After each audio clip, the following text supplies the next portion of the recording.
She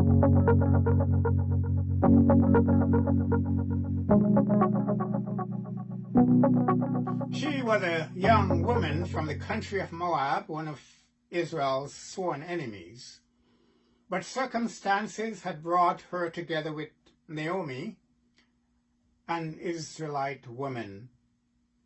You see, a famine in Bethlehem had caused Naomi, her husband and 2 sons, to move to Moab to seek refuge, but her husband and 2 sons died there. The young Moabitess' name was Ruth, meaning friend. Her friendship and love for Naomi changed the course of human history. 3 weeks ago, I began a devotional series entitled For Such a Time as This. It focuses on those times when, through God's providence, someone rises to the occasion to fulfill God's divine purpose.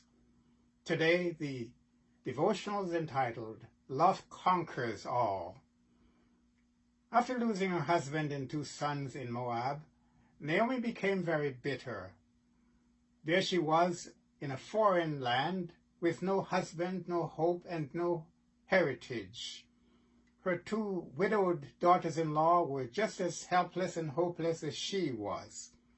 Naomi was convinced that the hand of the Lord had turned against her, so in her bitterness she decided to return to Bethlehem. Ruth 1, 8 and 9. Then Naomi said to her 2 daughters-in-law, Go back, each of you, to your mother's home. May the Lord show you kindness as you have shown kindness to your dead husbands and to me.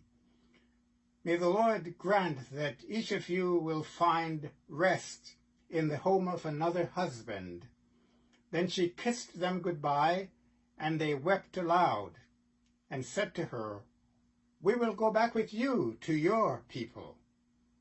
Naomi did her best to convince them as to the hopelessness of the situation. She explained to them that their best chance for a good life would be to remain in Moab. One of them got the message, kissed Naomi goodbye, and went back to her people. But Ruth replied with some of the most gracious words one human being has ever spoken to another. Ruth 1, 16 and 17. Ruth replied, Don't urge me to leave you or to turn back from following you. Where you go, I'll go. Where you stay, I'll stay. Your people will be my people, and your God, my God. Where you die, I'll die, and there I'll be buried. May the Lord deal with me, be it ever so severely, if anything but death separates you and me. When Naomi realized that Ruth was determined to go with her, she stopped urging her. Ruth arrived in Bethlehem with Naomi, having no expectations, buoyed only by her desire to be with her mother-in-law, Naomi. But God had big plans for Ruth. She would later marry a man named Boaz, a relative of Naomi's deceased husband. Through their union, Ruth gave birth to a son. He was given the name Obed. He became the grandfather of King David, perhaps the greatest king that ever lived, of whom it was said, He is a man after God's own heart, and featured prominently in the genealogy of Jesus.